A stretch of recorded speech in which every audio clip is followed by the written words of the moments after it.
you know, this never occurred to me, but we have made a bunch of videos talking about the Buffalo Sabres and how they've won trades. The Jack Eichel trade, you could say they won that trade, even though Eichel is a legitimately good player for the Vegas Golden Knights. The Ryan O'Reilly trade, with the fact that O'Reilly is now the player he is for St. Louis, he is likely on his way out, and he's not as effective as the Selke-winning Conn Smythe recipient he had been in the past. You could very well say that with the emergence of Tage Thompson, the Sabres won that trade too. But I didn't realize that there was a third trade that the Sabres, years down the line, after going through admittedly a pretty big, steep, up and down roller coaster ride, have finally come out on top of. The reason we're making this video is because of a tweet I saw from... who made this tweet? Joe DiBiase, Sneaky Joe Sports. He does WGR 550 Stuff Sports Radio Talk in Buffalo, and he had said this earlier yesterday: poetic justice that the Sabres built one of the best lines in hockey with the trade returns of Jack Eichel getting Alex Tuch, Ryan O'Reilly getting Tage Thompson, and Cliff Pu. Let's talk today about the Cliff Pu trade and why this was such a big deal, what made it so special, how things are shaping today, and of course, the return. Everything's about a win and a lose situation, right? Well, did the Sabres win with what they got, or did the Carolina Hurricanes end up coming out on top? I think it's very self-explanatory to see who came out the victor here. But let's talk about Cliff Pu for a second, because it's been ages. Like, I haven't uttered the name Cliff Pu, I feel like ever since that trade was made back in 2018 or whenever it was. So, starting out here, Cliff Pu is a player that I wanted to focus the spotlight on today. He is a former Buffalo Sabres prospect, drafted in the 3rd round, 69th overall. So, of course, a very nice draft position Pu was taken. And when it came to what Cliff Pu was in the OHL, there was definitely some hope to be had for his NHL future. This was because even though he was a half a point a game guy for London in his draft season, he absolutely exploded the next season, getting 86 points in 63 games played, 35 goals, 51 assists. Pu was one of the top players in the entire OHL, and a lot of Buffalo Sabres fans were kind of excited as to what he would be able to bring the team once he made it. The next season saw him put up a whole bunch of numbers, 45 plus 39, that is, what is that, 84 points in a total of 65 games played, split between London and Kingston, which, of course, is a very good statistical number to put up as well, and as a result, you had some people going out there and saying that Cliff Pu, despite the fact that he was a 69th overall pick, probably had some stock to him that justified the rankings of some of these scouting outlets at the time. ISS had him at 34, McKeen's at 39, McKenzie had him at 50, so the fact that he slipped all the way to 69 was kind of an intriguing thought for the 6'2", 185 right-handed right-wing center player. But after being an established prospect in the Sabres system for a while, Cliff Pu inevitably got traded from Buffalo over to the Carolina Hurricanes. It was immediately following that 84-point year that he had in the OHL, where he was sent over alongside of a few draft picks, a 2019 second, a 2020 third, and a 2020 sixth, in exchange for Jeff Skinner. Straight up, that was the deal. Now, I guess you could go out there and say, oh, look at the Carolina Hurricanes. With that 2nd-round pick they had in 2019, they selected Pyotr Kochetkov, who is a pretty good player right now. And yes, that's fair, but at the time the trade was made, it was a year before the draft, so nobody was really talking about that 2nd-round pick and what it would eventually become. It was pretty much Pu and draft picks for Skinner.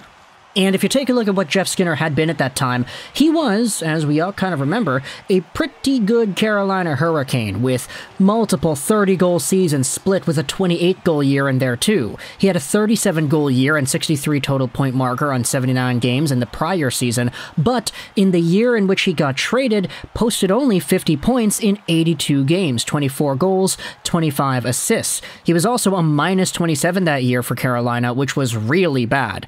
Plus, he had the idea that this guy was making 5.75 AAV, or excuse me, 5.25 AAV, and he would be in the need of a contract extension the next season. The Carolina Hurricanes, trying to get a bit of a change of scenery in their mix, trying to free up a little bit of cap, as well as get some value in return for Skinner, who was statistically declining, ended up making this trade. They got some youth, they got Cliff Pu, and Jeff Skinner was on his way to Buffalo. Now, before we expand more on Pooh, I wanted to talk about Skinner because when it came to Skinner coming over to Buffalo and doing his thing, the first season he had as a member of the Sabres organization saw him put up 40 goals in 82 games played and 63 total points. It was a really good year for the guy in what was essentially a contract season. This is why, in the summer of that year, the Sabres signed Jeff Skinner, who was at the time 26 years old, to a $9 million AAV deal by 8 years. Now, it doesn't take a genius to know that if you take 26, you plus 8 years, that's 34 years old this guy is signed until, making $9 million a season with a no-move clause.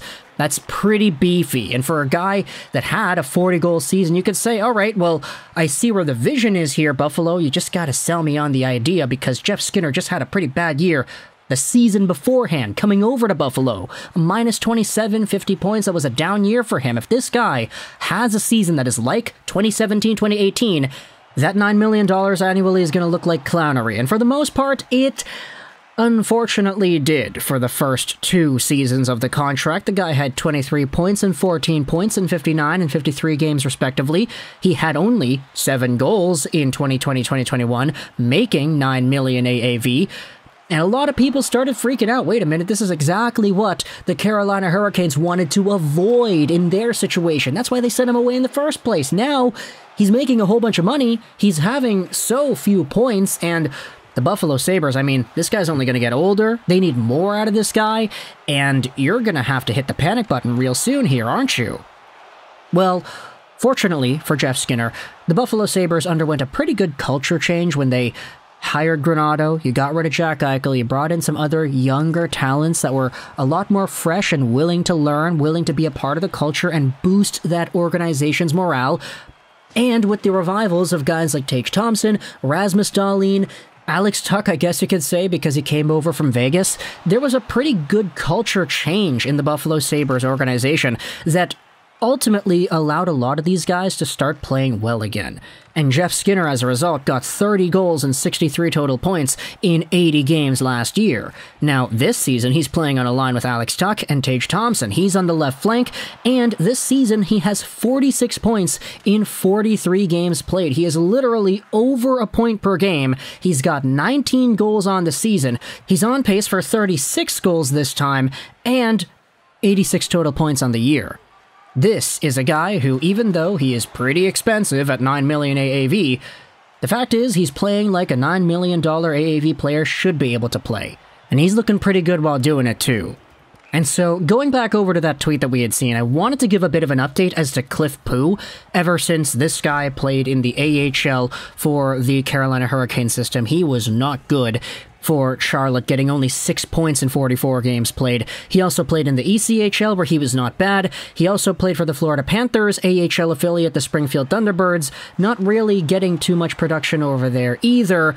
Eventually, he played in the Cleveland Monsters system. He was a point per game, almost a point per game over there. But in 2020-2021, Cliff Pooh left the North American hockey system, going over to the Kunlun Red Star in the KHL, which is the KHL team sanctioned in China. He played last season, he got 6 points. He's playing this season, he's got 17 points in 32 games played, which honestly isn't terrible, especially on a Kunlun Red Star team, which isn't really the best out there.